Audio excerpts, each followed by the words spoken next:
May 28, 1987. Moscow is the most heavily defended city on Earth. Anti-aircraft missiles ring its skies. Fighter jets patrol its borders. Nothing gets in, not even a bird. At least, that's what everyone believed.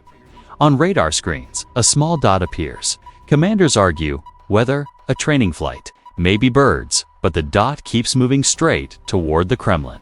Hours later, stunned Muscovites watch a tiny white Cessna circle red square. Out steps not a spy, not a soldier, but a teenager from West Germany, 18 years old, and his name is Matthias Rust. His stunt would humiliate the Soviet military, trigger the largest purge of generals since Stalin. But how did a boy with 50 hours of flight time survive the most dangerous skies in the world? And why did he risk everything?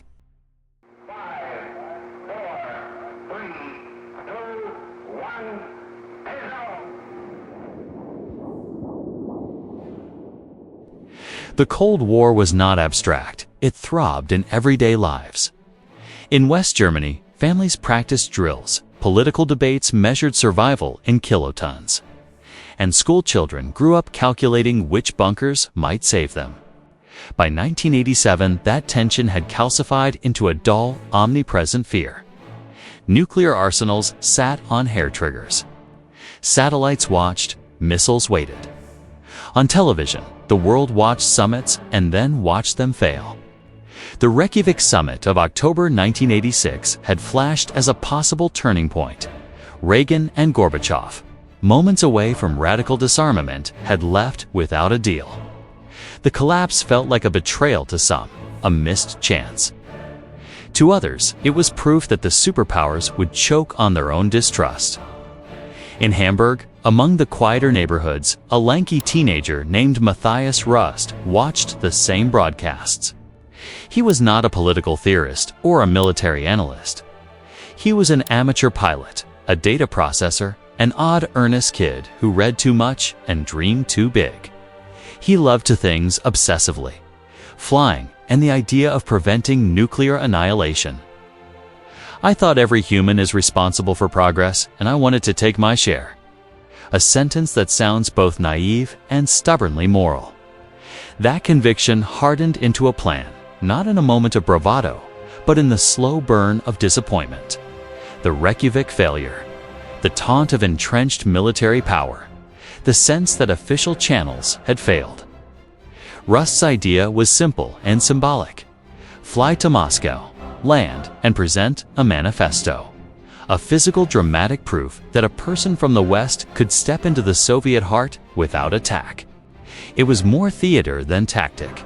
A dramatic bridge he believed might force people, leaders, and citizens alike to reevaluate fear. The audacity of the idea would be its signal that the fortress could be breached by a human gesture, not an atomic one. Yet the plan was absurd on its face. The Soviet Union guarded its airspace with layered radar belts and interceptor squadrons. Less than 5 years earlier, Korean Airlines Flight 007 had been shot down after straying into Soviet airspace. Every pilot knew the risk. Even if Rust's motive was peace, the act was a gamble with lethal stakes. Rust's training was limited. By the spring of 1987, he had logged roughly 50 hours. Enough for a private license, not enough to be fearless, but conviction compensates. He spent money he could scarcely afford on renting Cessnas, mapping a route, and rehearsing mentally. He planned meticulously, not in military secrecy, but with a practical amateur's thoroughness. Auxiliary fuel tanks to extend range, a satchel of maps and compass bearings, 15 quarts of engine oil, extra fuel lines, a sleeping bag, a life vest. He packed a motorcycle crash helmet, a blunt human detail revealing how he imagined worst-case scenarios, forced landings, rough treatment. His rehearsal was itself dramatic. He kept telling himself the odds, 50-50.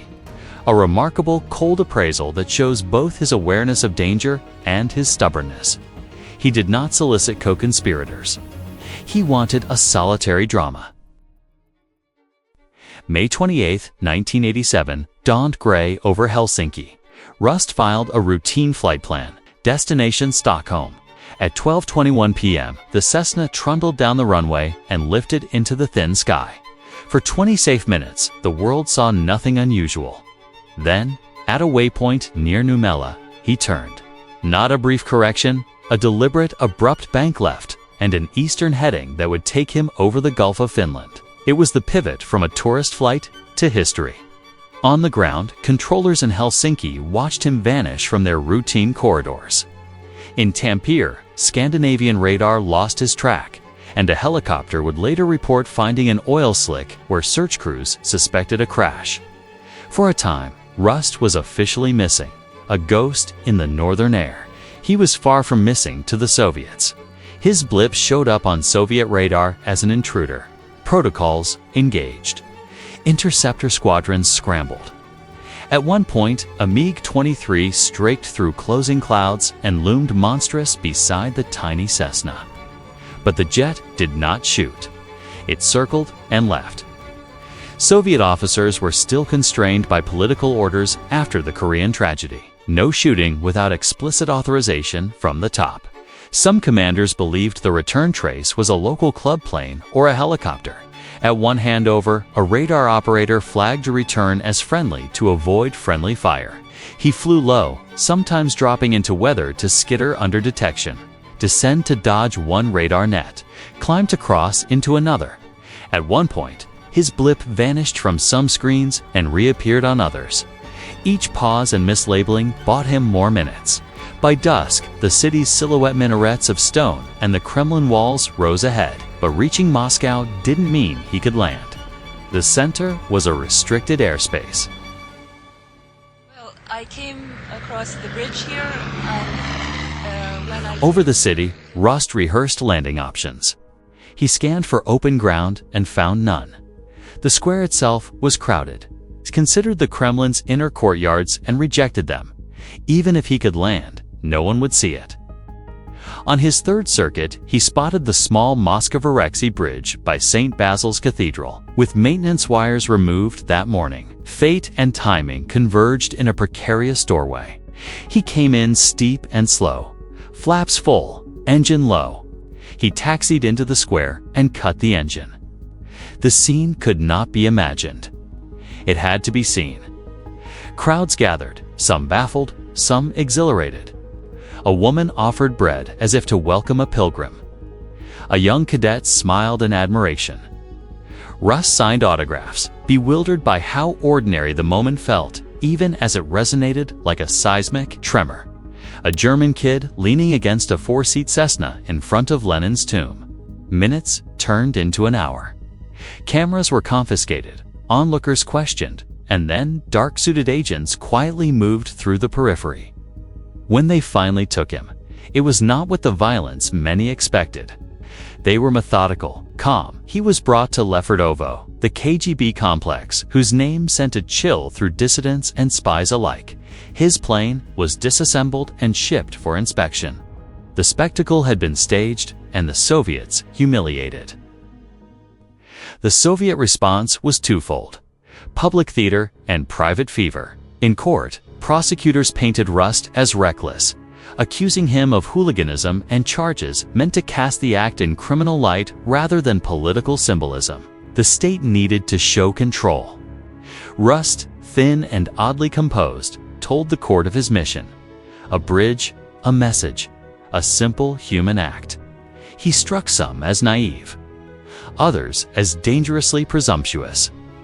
The judges sentenced him to 4 years, and he was assigned to Lefortovo. The cell was a small rectangle, hours measured in scraping light and silence. He was allowed certain privileges because the Soviets were unsure how to treat such an anomalous offender. Western diplomats and journalists debated whether to call him a hero or a fool.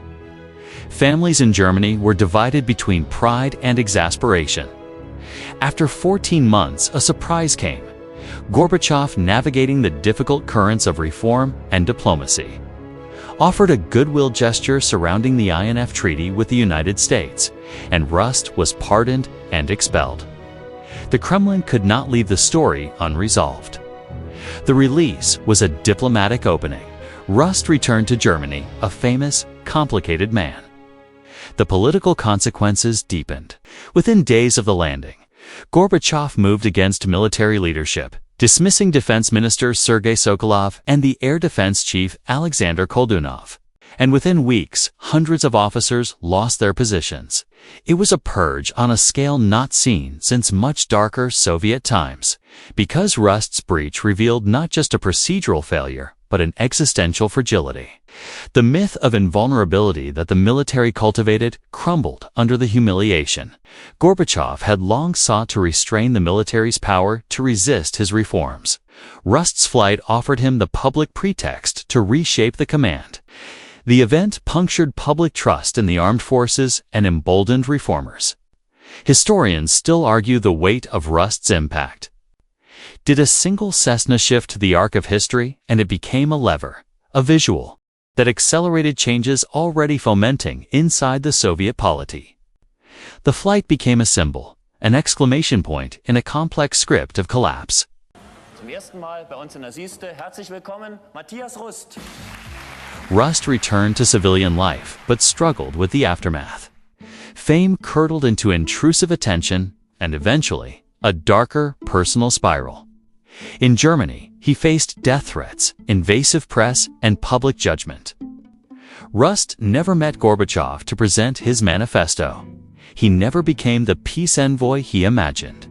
Yet his life became a meditation on consequence. The thin line between idealism and recklessness, between spectacle and strategy. Rust's flight forces an old question to resurface. How much can an individual reshape history? The answer is partial and messy. A person alone rarely bends tectonic plates. But the right act, timed into a brittle system's weakness, can crack a facade. Matthias Rust did not end the Cold War. Neither did he trigger its collapse single-handedly. He did, however, cast a spotlight on fragility, and in doing so, contributed a moment that reformers, opportunists, and historians would all use. On May 28, 1987, Matthias Rust landed more than a plane. He landed a question that still lingers. What if one act, motivated by conviction, miscalculation, and a certain youthful bravery, can tilt the arc of events?